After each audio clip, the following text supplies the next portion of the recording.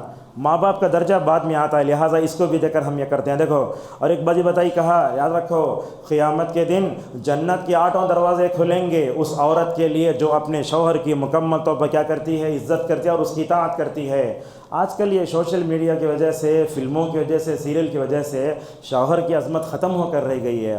آپ دیکھتے سیریل میں، فلموں میں، وہ بیوی جو ہے شوہر کو ڈراتی ہے، شوہر ایسے پیچھے پیچھے بھاگتا ہے۔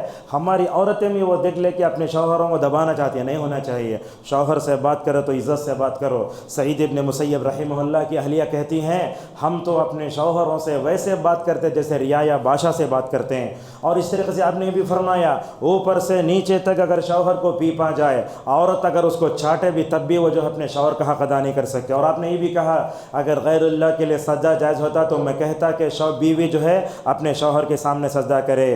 اور اسی طریقے سے یہ بات یہ بھی ہے کہ ہمیں مثالی شوہر بننے کی کوشش کریں۔ آپ صلی اللہ علیہ وسلم نے کیا فرمایا، خیرکم خیرکم لاہلی وانا خیرکم لاہلی۔ لہٰذا شوہر کو بیوی کے ساتھ، بیوی کو شوہر سے کیا کرنا چاہیے، اچھے انداز سے پیش آنا چاہیے۔ یا دیکھو، ان کے حق میں دعا بھی کرنا چاہیے۔ ہم بہت کم ہیں، اپنے پتہ نہیں کس لیے دعا کرتے ہیں، ماشاء اللہ اپنی بیوی کے لیے بھی دعا کرنا چاہیے۔ دیکھو، ایک مثال آپ کو پیش کرتے ہیں، ابن حبان کی روایت ہے، ایک مرتبہ نبی کریم صلی اللہ علیہ وسلم کے بارے میں عائشہ رضی اللہ عنہا نے کہا، میں نے رسول اللہ کا بڑا خوشگوار موڈ میں دیکھا۔ اب خوشگوار موڈ میں دیکھا تو کیا کیا، جا کر ماشاء اللہ کہا، یا رسول اللہ آپ میرے حق میں دعا کرتے کیا؟ مطالبہ کرنے والی کون؟ عائشہ رضی اللہ عنہا۔ اور کس کے حق میں دعا کرنا ہے؟ عائشہ رضی اللہ عنہ۔ دعا کرنے والے کون؟ نبی کریم صلی اللہ علیہ وسلم۔ اللہ کی نبی نے دعا فرمائی اپنی بیوی عائشہ کے لیے، کیا کہا، اللہم اغفر لعائشہ ما قدمت وما اخرت وما اسرت وما اعلنت۔ کہا، اے اللہ تو عائشہ کی مغفرت فرما دے، اس نے چھپ کر گناہ کیے ہوں، سامنے گناہ کیے ہوں، پچھلے گناہ ہوں، یعنی تو آگے گناہ کیے ہوں، ہر گناہ کو معاف کر دے۔ یہ اللہ کے نبی کے زبان سے دعا کے الفاظ نکلنا تھا۔ حضرت عائشہ کی خوشی کے ٹھکانے، روایت میں آتا ہے، خوشی سے جا کر نبی کریم صلی اللہ علیہ وسلم کے گود میں پڑ جاتی ہیں۔ کون؟ عائشہ رضی اللہ عنہا۔ اللہ کے نبی صلی اللہ علیہ وسلم عائشہ کو دیکھتے ہوئے پوچھتے ہیں، یا عائشہ تو ایسر کی دعائی، میرا تمہارے حق میں دعا کرنا تمہیں اچھا لگا کیا؟ پوچھنے والے کون؟ اللہ کے نبی صلی اللہ علیہ وسلم۔ عائشہ رضی اللہ عنہا نے فرمایا، یا رسول اللہ آپ میرے حق میں دعا کریں، مجھے خوشی کیوں نہ ہو۔ اور اس نبی کا جگر دیکھو، اس جملے سے معلوم ہوتا ہے، آپ نے اس موقع پر فرمایا، عائشہ کیا تم یہ سمجھتی ہو کہ میں تمہارے حق میں صرف دعا کرتا ہوں؟ میرا تو حال یہ ہے کہ میں اپنی نماز میں ماشاءاللہ ہر امتی کے لیے دعا کرتا ہوں۔ اللہ اکبر۔ ابن حبان کی روایت۔ لہذا شوہر کو بیوی کے بارے میں اور بیوی کو شوہر کے بارے میں ماشاءاللہ دعا کرتے رہنا چاہیے۔ یہی ہے، نوح علیہ السلام کو دیکھو، ابراہیم کو دیکھو ماشاءاللہ، اور نبی کو دیکھو۔ اور یہ بات یاد رکھو، اپنی بیوی کو رلانا یہ مرد کی غلطی ہے، بلکہ اللہ کے نبی صلی اللہ علیہ وسلم تو اپنی بیوی کے آنسو پوچھتے تھے۔ ایک مرتبہ صفیہ رضی اللہ عنہ فرماتی ہیں، مجھے اونٹ پر چڑھنے نہیں ہو رہا ہے۔ ہماری بیوی بھی اب اگر برابر نہیں بیٹھی، برقع اٹک گئے تو بولتے تمہارے اماں باپ ویت کا سکھائے، سو نہیں بولنا چاہیے۔ آپ صلی اللہ علیہ وسلم کیا کر رہے ہیں، صفیہ ذرا میں پیر دے رہا ہوں، اس پیر پر رکھ کر ماشاءاللہ چڑھ جاؤ۔ چڑھ گئیں، بیٹھ گئیں۔ اس کے بعد صفیہ رضی اللہ عنہ ایسے اونٹنی پر بٹھائی گئیں، ذرا سست تھا۔ سارے لوگ مدینہ پہنچ گئے، صفیہ دیر سے آئیں، رونے لگی۔ آپ نے پوچھا صفیہ رونے کی بات کیا ہے؟ تو اس موقع پر عائشہ صفیہ رضی اللہ عنہا نے کہا، آپ تمام لوگ تیز تیز اونٹ پر بیٹھ کر چلے گئے، مگر مجھے یہ کمزور اونٹ پر سوار کیا تو رونا آیا۔ اس موقع پر نبی کریم صلی اللہ علیہ وسلم اپنی بیوی کے آنسو پوچھنے لگے۔ ہمارا تو حال یہ ہے، اللہ نے ہمیں قوام بنایا۔ قوام بنانے کا مطلب ہم نے یہ سمجھا ہے کہ عورت پر ظلم کریں۔ قوام بنانے کا مطلب عورت پر ظلم نہیں ہے، آپ کو سہارا بنا کر پیش کیا گیا ہے۔ لہٰذا اپنی بیوی کو مارنا بغیر سبب کے نہیں ہونا چاہیے۔ آپ نے کہا بیوی کو اگر مارتے ہو چہرے پر بھی مت مارو۔ آج حال دیکھتے ہیں، شوہر بیوی لڑائیں زیادہ ہوتی، کیا کرتے ہیں، بچوں کے سامنے دوسرے لڑتے رہتے ہیں۔ ہوتا کیا ہے، وہ بھی نعوذ باللہ سیکھتے ہیں۔ اور یہ بات یاد رکھیں، وسائل زندگی میں سکون نہیں ہے۔ زندگی کس میں آتی ہے؟ یاد رکھو، ہم دیکھتے ہیں پھول میں، خوشبو میں، عمدہ کپڑے میں، اچھے گھر میں، اچھے گاڑی میں، یہ وسائل زندگی کو ہم نے خوشگوار کا مطلب سمجھ لیا ہے۔ خوشگوار زندگی آتی کس میں ہے؟ یاد رکھو، ازدواج زندگی میں خوشگوار اس وقت آتی ہے جب کہ دونوں کے اندر عقیدے کی صحت ہونا چاہیے، عمل صالح ہونا چاہیے، اور اس وقت یہ نصیحت یہ بھی کریں گے ہم کہ دونوں اپنی زندگی نماز کی پابندی سے کریں۔ بعض صحابہ اکرام کے بارے میں آتا ہے ماشاءاللہ، پہلی رات میں دونوں مل کے نماز پڑھتے تھے۔ وہ ازدواج زندگی کتنی خوش نصیب ہوگی جس کا آغاز ماشاءاللہ نماز سے ہو۔ ہمارے پاس ہوتا کیا ہے؟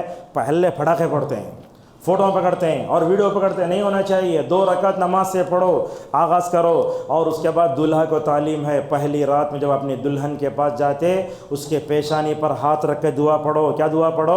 اللہم انی اسألک خیرہا و خیر ما جبلتہا علیہ واعوذ بک من شرہا و شر ما جبلتہا علیہ۔ اے اللہ، یہ تیری بندی ہے، میں اس کے سر پر پیشانی پر ہاتھ رکھ کے دعا پڑھتا ہوں، اے اللہ اس بندی میں تو نے جو خیر رکھا ہے وہ میرے لیے لکھ دے تو، اے اللہ اس بندی میں جو شر ہے اس شر سے مجھے بچا لے۔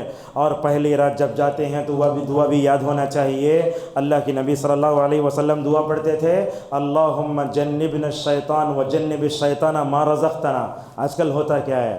دولہا کو دعا یاد نہیں، دلہن کو نہیں پڑھنا دعا کس کے لیے پڑھنا؟ دولہا کو پڑھنا چاہیے۔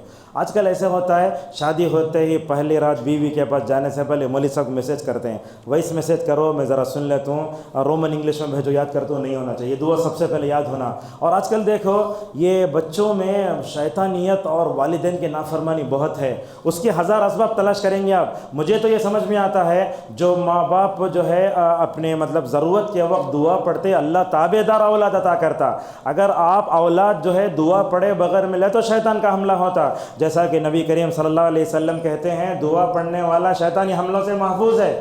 اگر دعا نہیں پڑھا تو نعوذ باللہ ہوتا کیا؟ ان کے اوپر جو ہے کیا ہوتا ہے؟ شیطان کا حملہ ہوتا ہے۔ اس وقت دونوں کو ہم یہ بھی نصیحت کریں گے، اختلاف ہوتا ضرور ہے، میں سمجھتا ہوں دنیا کے کوئی بھی شوہر بیوی اختلاف کے بغیر نہیں ہے، اللہ کی نبی کے زمانے میں ہوا، نبی کے گھر میں بھی ہوا، ساری مثالیں ہیں، مگر یاد رکھو ان اختلافات کو لمبا نہیں کرنا چاہیے۔ ہمارے پاس ہوتا کیا؟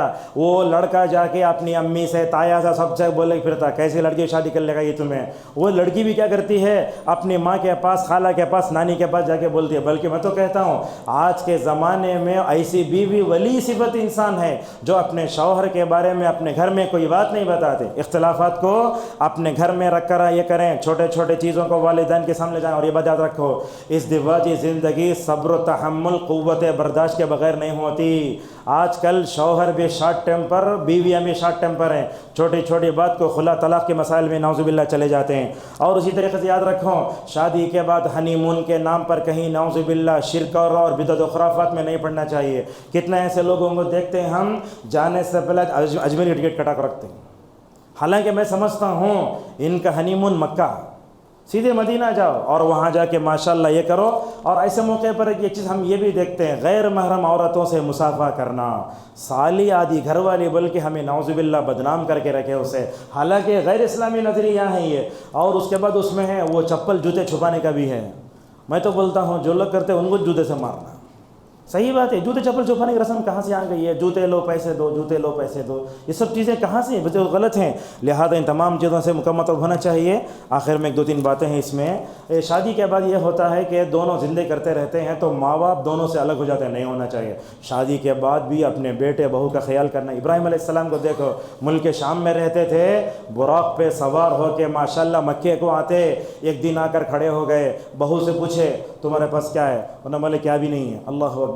جس نبی نے اپنی پوری زندگی شاکرانہ صابرانہ گزاری، جس نے اپنے بیٹے میں صبر و شکر پیدا کیا، اس کے گھر میں ناشکری بہو آئی تو حضرت ابراہیم علیہ السلام بہت برا لگا، بولے میں تمہارا سسر ہوں، نہیں بولے، اور یہ بھی نہیں بولے تو میری بہو ہے، اشارے کی نام میں بات کرے، بولے آؤ، ایک بزرگ آئے، سلام بولے، دہلیز بدل لو، بولے باپ سے بیٹے باپ سے بڑھ کر اشارہ کون سمجھتا، سمجھ لیا انہوں۔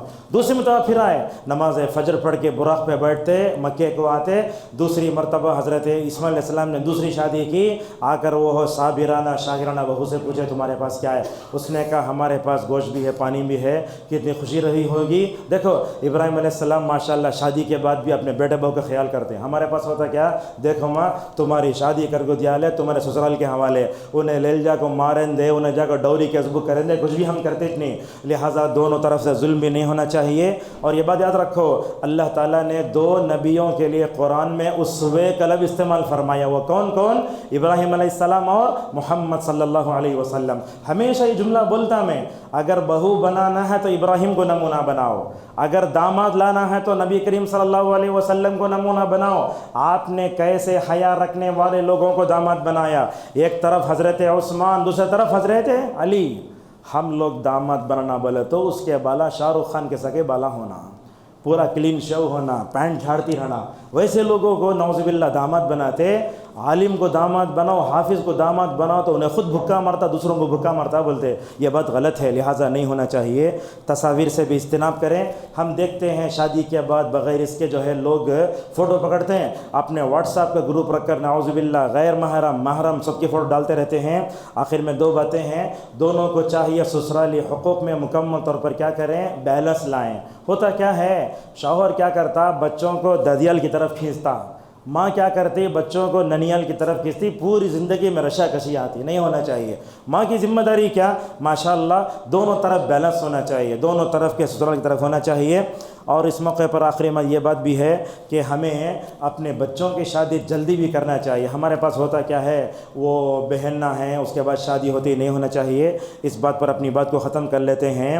حضرت عمر رضی اللہ عنہ نے کہا، زوجوا اولادکم اذا بلغوا کی لا تحملوا آثامہم۔ عمر رضی اللہ عنہ نے کیا بات کہی، دیکھو، کہا جب تمہارے بیٹے بالغ ہو جائیں تو ان کی شادی کر دو، اگر ان کی شادی میں دیر کرتے ہو تو ہو سکتا ہے ان کے گناہ نعوذ باللہ کہیں قیامت کا اٹھا کر تم اپنے پیٹھ پر نہ لاؤ۔ اس موقع پر ہم دونوں کے حق میں دعا کرتے ہیں، اللہ تبارک و تعالیٰ آج یہ جو نکاح ہوا ہے دونوں خاندان کے لیے باعث خیر و برکت بنائے۔ اللہ تعالیٰ شوہر کے بیوی کے حقوق کو سمجھنے اور بیوی کو شوہر کے حقوق سمجھنے کی توفیق عطا فرمائے۔ اللہ تعالیٰ ان کو زندگی بھر توحید پر باقی رکھے، سنت پر باقی رکھے، بدعت و خرافات سے بچنے کی توفیق عطا فرمائے۔ اللہ تعالیٰ ان کو اللہ کی اطاعت کرنے، رسول اللہ کی اطاعت کرنے اور اسلاف کے طریق پر زندگی گزارنے کی توفیق عطا فرمائے۔ وآخر دعوانا الحمد للہ رب العالمین۔